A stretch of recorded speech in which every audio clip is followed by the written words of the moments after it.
말씀은 사도행전 2장 1절에서 13절 말씀입니다. 제가 봉독해 올리겠습니다.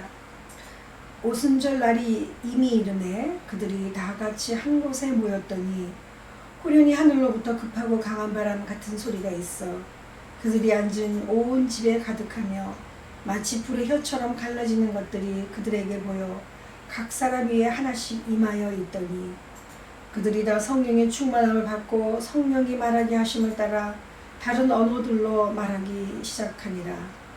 그때 경건한 유대인들이 천하 각국으로부터 와서 예루살렘에 머물러 있더니 이 소리가 나매 큰 무리가 모여 각각 자기의 방언으로 제자들이 말하는 것을 듣고 소동하여 다 놀라 신기하게 여겨 이르되 보라, 이 말하는 사람들이 다 갈릴리 사람이 아니냐. 우리가 우리 각 사람이 난 곳 방언으로 듣게 되는 것이 어찌 됨이냐. 우리는 바데인과 메데인과 엘람인과 또 메소포타미아, 유다와 갑바도기아, 본도와 아시아, 부르기아와 밤빌리아, 애국과 및 그레네에 가까운 리비아 여러 지방에 사는 사람들과 로마로부터 온 나그네 곧 유대인과 유대교에 들어온 사람들과 그레데인과 아라비아인들이라. 우리가 다 우리의 각 언어로 하나님의 큰 일을 말함을 듣는도다 하고 다 놀라며 당황하여 서로 이르되 이 어찌된 일이냐 하며 또 어떤 이들은 조롱하여 이르되 그들이 세술에 취하였다 하더라. 아멘. 여러분 한 주간도 평안하셨습니까? 우리 옆에 있는 분들과 같이 인사도 나누시고 안부를 전해주셨으면 좋겠습니다. 오늘 말씀은 오늘 성경 강림절을 맞이해서 여러분과 이렇게 또 시간을 나누려고 했는데 이렇게 어쩔 수 없이 비대면 이렇게 영상 예배로 또 드리게 되었습니다. 여러분 혹시 BC와 AD 제가 자주 물어봤죠? 잘 아시죠? 그러면 BC와 AC도 아시나요? Before 코로나 그러면 A씨는 애프터 코로나겠죠. 지금 우리들은 사실 코로나 중간기를 걷고 있지 않나 이렇게 생각을 하고 있습니다. 위기의 시대가 왔습니다. 위기의 기회가 왔습니다. 이렇게들 말하고 있어요. 그래서 경제의 위기, 일상생활의 위기, 교육의 위기, 의료 상황의 위기, 교회의 위기, 인간관계의 위기, 젊은이들의 위기, 가치체계의 위기, 윤리 도덕의 위기, 예배의 위기 등등 치열한 위기 속에서 금년 5월까지 거의 반해를 정말 쉼없이 위기와 걱정으로 달려오게 됐습니다. 지난 주간에도 코로나의 여러 가지 확산으로 이렇게 정말 더 근심 걱정이 쌓인 그런 상황인데 이렇게 보면 이 위기 속에 우리가 어떻게 살아가야 될까 이런 방법을 수없이 물을 수밖에 없는 것 같아요. 그렇죠? 이 위기를 어떻게 극복해야 될까? 이걸 어떻게 어떤 질문을 해야 될까? 계속 묻게 됩니다. 그죠? 위기가 급하게 다가오게 되니까. 그리고 이런 위기에 다른 사람들은 어떻게 대처하고 무슨 방법을 세우려고 할까? 또 그렇다면 나라에서는 정부에서는 무슨 대책으로 이 크다란 문제들을 대처하려고 노력을 하고 있을까? 그러면 나에게 있어서 나는 앞으로 미래 또 내일 일에 또 오늘 하루의 일을 어떻게 준비를 해야 되나 이런 수많은 문의와 질문을 찾으며 나아가고 있는 때입니다. 이렇게 많은 질문을 하고 궁금해하고 했던 적은 예전에도 없고 이제 더 없을 정도로 좀 급박합니다. 동기가 뭡니까? 위기가 우리 앞에 닥쳐왔기 때문입니다. 오늘 우리가 지키고자 하는 성령 강림절도 사도행전의 시작 부분에서 보여지는 대로 성령으로 세례를 받으리라 라는 날을 기념하는 날입니다. 그런데 이 시대의 상황 속에서 보면 그전에도 제자들과 주님과의 관계 속에 지금 급박한 상황을 돌아가고 있죠. 주님께서는 돌아가시고 이제 제자들에게 남겨놓은 말 성령으로 너희가 세례를 받으리라는 그 약속이란 말 하나 때문에 기다리고는 있지만 정말 얼마나 많은 위기가 그들 앞에 닥쳐 있는지 마치 지금의 시대와 같지 않은가 그런 생각을 하게 됩니다. 본문을 들어가 보도록 하겠습니다. 1절에 보면 오순절 날이 이미 이름에 그들이 다 같이 모여 한 곳에 모여 있더니 이렇게 되어 있습니다. 여기 한 절에 보면 아주 굉장히 많은 보도가 함축되어져 있죠. 배경이. 사실 주님께서는 고난을 받으시고 십자가에 돌아가신 후 많은 증거로 친히 살아계심을 나타내셨어요. 그게 약 40일 동안 사도들에게 하나님의 일을 말씀하시면서 하나님의 나라가 어떻다는 것을 계속 설명해 주시고 아직 승천하지 않은 상황에 계속 나타나셨습니다.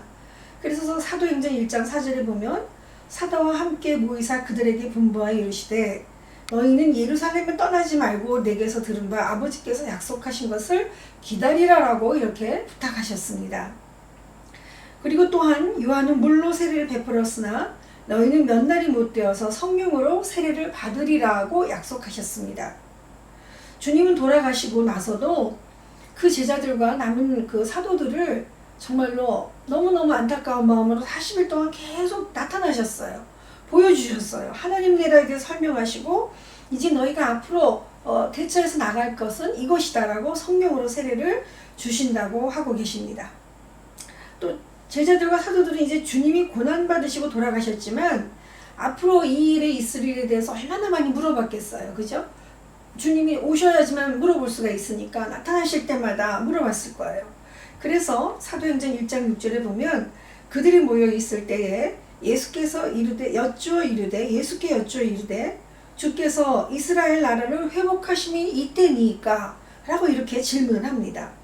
이게 한 그 문장의 단어지만 제자들의 관심은 어떻게 하면 주님께서 말씀하신 하나님의 나라가 회복될 수 있습니까? 라는 것이 아니라 이들의 입장에서는 이제 다시 주님과 같이 살았던 이스라엘 나라가 언제 회복되느냐는 거예요. 주님은 하나님의 나라가 회복될 것을 말씀하시는데 이들은 거기까지 생각할 겨를이 없는 거예요.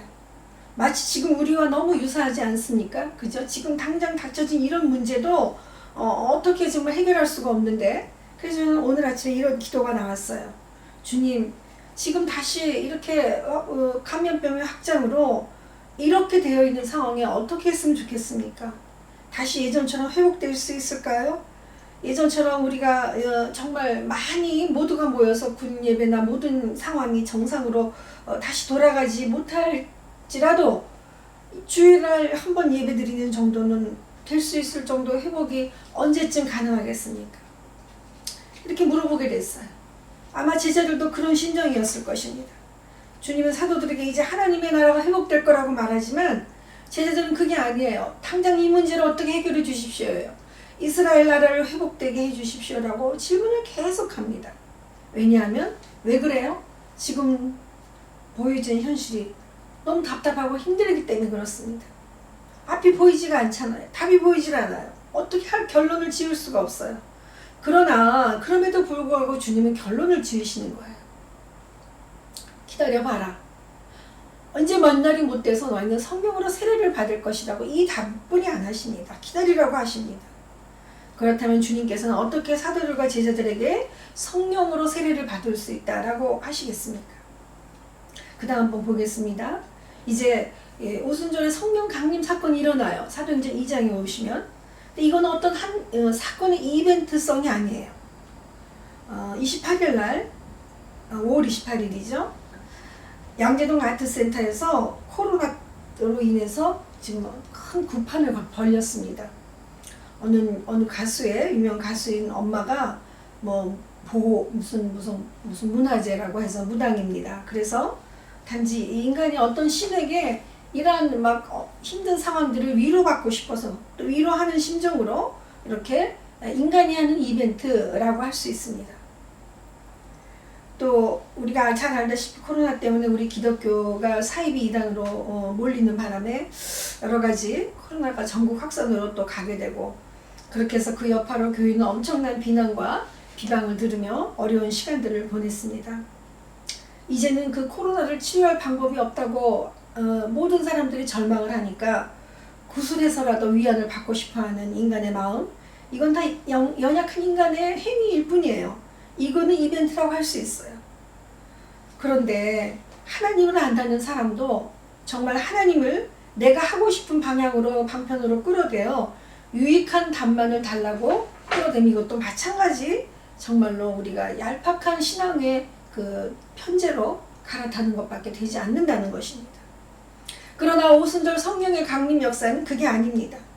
하나님께서 이미 몇천 년 전 구약시대부터 이 오순절의 성령 강림 사건을 예언을 하셨어요. 전대무미한 이 한 번의 사건이라는 것이에요. 근데 이것은 12사도에게 수차 또 약속하셨어요. 내가 올 것이다. 성령으로 올 것이다. 다음과 같은 이 세 가지 의미가 있습니다. 첫 번째는 오순절 성령 강림 및 성도에 대한 성령의 내주는 신약에 이르러 주의 구속 사역의 성취로 태초 아담의 그 범죄로 이후로 발생한 인간과 하나님 사이에 이런 끊어진 관계를 완전히 회복하는 그러한 결과로 나타난 것입니다. 이건 훗날 영적으로만 도래한 하나님의 그러한 나라가 완전히 성취할 때 성삼위 하나님과 인간이 완전한 교제를 할 수 있다는 그러한 성삼위 하나님의 능력을 인간에게 부어준 그러한 것을 예시하는 것입니다. 두 번째는 성령 강림의 사건은 하나님의 새 언약의 공동체이자 그리스도의 몸인 교회가 이제부터 탄생한다는 것을 알려주는 엄청난 성화의 사건입니다. 세 번째는 성령 강림은 이 구속사를 주님으로 말미암아 오로지 구원받을 수 있다는 이 구속사를 이 주체 성부 하나님, 성자 하나님 예수 그리스도, 그 다음에 성령 하나님으로 바뀌어간다는 것을 말해주고 있는 것입니다. 이것은 주님께서 공생의 도중과 그리고 마지막 부활을 하실 그 마지막 순간에 약속대로 이루어진 그 사건이라는 점에서 주님은 완전히 신실하심을 우리에게 보여주시는 것입니다. 절대로 이랬다 저랬다 하는 게 아니에요. 이건 하시겠다고 하시면 하셨던 것이고 앞으로도 하실 것이고 지금도 계속해서 하시고 계시는 겁니다. 하나님은 성도가 이 땅에서 사는 동안 성령을 보내사 계속해서 교제를 나누세요. 우리가 지금도 우리의 말과 하나님의 말과 호흡을 하고 계속 통행을 하고 계세요. 이것은 하나님이 성도를 향하는 끊임없는 사랑입니다. 계속 사랑을 확인하세요. 계속 능력을 주시면서. 나아가서 더 궁극적으로 성령 오순절 강림 사건은 이제 예수님의 구속사역을 중심으로 아까도 말씀드린 성삼위 일체의 공동사역으로 구속사가 완전히 혼연일체가 돼간다는 것을 알려주시는 것입니다. 여기서 정말 중요한 것은 성령으로 세례받은 한 사람 한 사람은 주님과 본인과 1대1에 연결된 구속사역이라는 것이에요. 그리고 시대와 사람과 장소를 불문하고 주님께서는 초월적인 역사로 일하심을 보여주시는 것입니다. 여러분 나비 효과를 아십니까? 작은 변화 하나가 그 작은 사소한 행위 하나가 발단이 되어 예상치 못한 엄청난 결과를 가져올 수 있다는 것을 의미합니다. 그렇죠? 오늘 본문 사도행전 2장은 이제 주님께서 허락하신 새로운 물결, 성령 세례의 오순절 강림 사건의 새로운 뉴 웨이브예요. 제자들과 사도들 그리고 오순절을 이스라엘 민족에 관습적으로 보이던 그날에 세계 각국에서 흩어져 있던 그 유대인들이 천하 각국으로부터 와서 예루살렘에 머물고 있는 동안에 호련히 하늘에서부터 급하고 강한 바람이 몰려와서 거기에 있던 유대인의 그 제자들에게 각 사람의 그 각 나라의 방언으로 불의 혀처럼 갈라지는 현상이 일어나면서 하나님의 나라의 일을 막 증언하기 시작하는 겁니다. 처음에는 한 사람 그냥 각자에게 자기만 경험하는 줄 알았어요. 그런데 이제 12사도 그리고 더 나아가서 120문도 같이 모였던 120문도에게 특이한 현상으로 하나님께서 어마어마한 지금 방언을 지금 현상으로 나타나고 계시는 것입니다. 이 만국 방언의 현상은 성령 강림 시에 일어난 단회의 사건이 아니라 교회의 복음 전파가 세상 끝날 때까지 일파만파로 세계 도처에 끊임없이 진행될 것임을 시사하고 있습니다. 그래서 지금도 그렇게 하나님의 역사는 이루어지고 있어요. 만약 우리가 지금 하나님을 만날 때 우리가 알지 못하는 오로지 히브리 방언으로 우리가 전혀 깨닫지 못하는 이야기로 말씀을 전하고 있고 말씀을 들어야 한다면 우리는 하나님을 만날 수 없었을 것입니다. 만나지 못했고 하나님의 나라의 말씀이 이렇게 성경 말씀으로 전해지지도 못했습니다. 그렇다면 이 놀라운 사건은 어떤 방법으로 세계적으로 전파될 수가 있겠습니까? 이제 12사도 중에 한 명인 1인자인 베드로가 성령 충만함을 받습니다. 오늘 그 본문 뒤에 보면 이제 그 베드로는 예전의 베드로가 아님을 알 수 있습니다.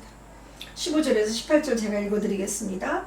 때가 제3시니 너의 생각과 같이 이 사람들이 취한 것이 아니라 이는 곧 선지자 요엘을 통하여 말씀하신 것이니 일러스되 하나님이 말씀하시기를 말세에 내가 내 영을 모든 육체에 부어주리니 너희의 자녀들은 예언할 것이요 너희의 젊은이들은 환상을 보고 너희 늙은이들은 꿈을 꾸리라.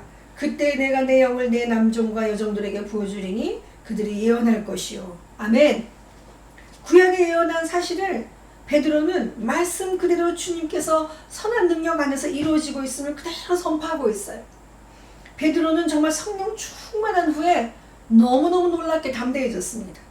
자신이 그렇게 담대해지려고는 정말 베드로 자신도 몰랐고 다른 사람도 다 놀라고 있어요.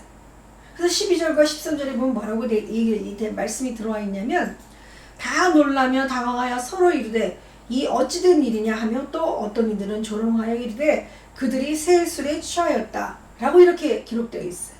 그들이 방언을 말하고 담대히 하나님의 말씀을 전할 때 이들이 이렇게 표현했을 정도예요. 아니 어떻게 이런 일이 있을 수가 있느냐. 조롱까지 했고 어떤 사람들은 술을 취해서 그랬다 라고 이렇게도 얘기했습니다. 베드로는 이 경험을 담대함으로 오직 놀라운 사건을 하나님의 말씀으로 전하고 있는 것입니다. 이 사실은 우리에게 두 가지 교훈을 또 전해주고 있어요. 첫 번째, 기독교의 복음은 언제나 예수님의 죽음과 부활을 통해서 오직 죽음과 부활을 통하여만 구속될 수 있다는 것입니다. 그리고 이것은 오늘날에도 영원히 변치 않는다는 것입니다. 두 번째는 사람에게 죽는 것은 한 번은 정한 이치이고 성령으로 주님 안에 거하는 성도들은 영원한 부활의 영광에 다시 참여할 수 있다는 것을 다시 한번 확신하게 해준 새로운 믿음을 주신다는 것이에요. 이제 우리는 성령 강림 사건을 통해서 더욱 확신과 놀람을 가지게 될 것이에요. 개개인이 경험한 성령 강림 사건, 여러분과 제가 이제 성령 강림을 경험하고 난 후에 우리는 예전의 우리가 아니에요. 새로운 물결을 탔어요. 물결의 사조는 새로운 시대로 나가게 되어 있습니다. 새로운 물결을 탔기 때문에 베드로가 가만히 있지 못했던 것처럼 우리도 이제 가만히 있을 수가 없는 것입니다.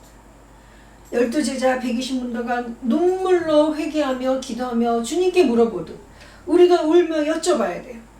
회개하며 주님께 물어봐야 됩니다.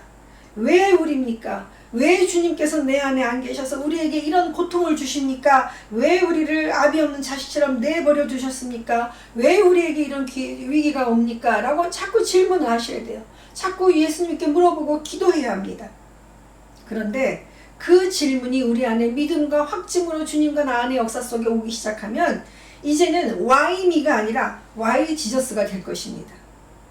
그래서 왜 주님께서는 저를 이렇게 이토록 확신하게 해주십니까? 왜 주님께서는 우리를 구속하시기 위해서 왜 십자가에 달려서 돌아가실 수밖에 없습니까? 주님 이제는 제가 압니다. 이제 주님을 따라가겠습니다. 주님 인도하여 주시옵소서 라고 우리 안에 답이 올 것입니다. 결론을 보겠습니다. 말씀 18절에서 21절을 제가 마지막으로 읽어드리겠습니다. 그때 내가 내 영을 내 남종과 여종들에게 부어주리니 그들이 예언할 것이요 또 내가 위로 하늘에서는 기사를 아래로 땅에서는 징조를 베풀리니 곧 피와 불과 연기로다.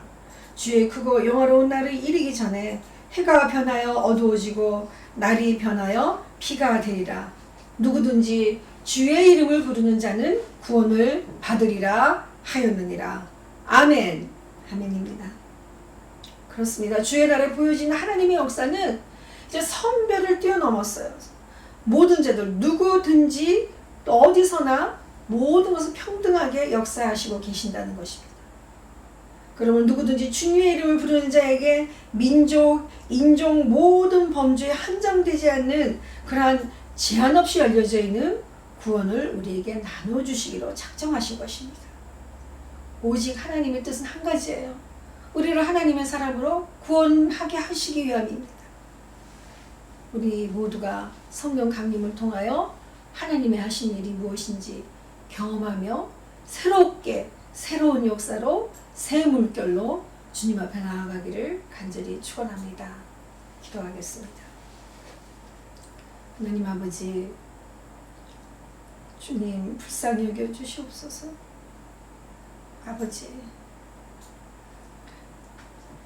왜 나만 겪는, 왜 우리만 겪는, 왜 우리만 이렇게 정말로 다시 한번 옛생활을 회복하지 못한다고 왜라고 묻기 전에 주님께서 하심을, 주님 성령의 강림을 통하여 우리의 마음을 찢고 회개하며 주님의 구원 앞에 무릎을 꿇습니다. 주님, 우리를 불쌍히 여겨주시고 교회가 교회되게 하시고 주의 성도들이, 주의 제자들이 주님의 자녀답게 살아가게 하여 주시옵소서.